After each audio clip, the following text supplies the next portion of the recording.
Urhobo, and here is the word of the day. The word of the day is a fruit.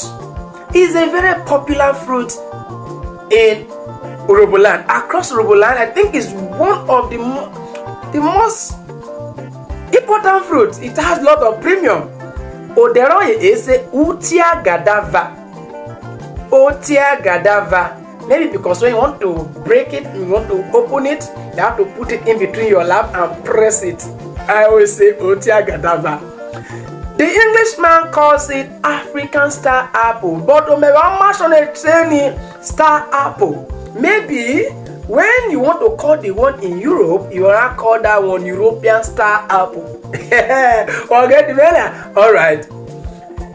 How do you use it in a sentence?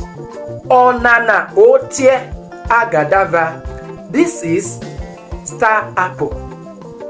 Onana Otie-agadava. Blow. What's Otie-agadava winner? How much are you selling your star apple? Mind you, I don't want to put the African because we own it properly actually. So if they have a variant of that, they should call it European star apple. Okay, remember? Yes. So Onana Otie-agadava. This is Otie-agadava. Otie-agadava na oforo. The Otie-agadava is not right.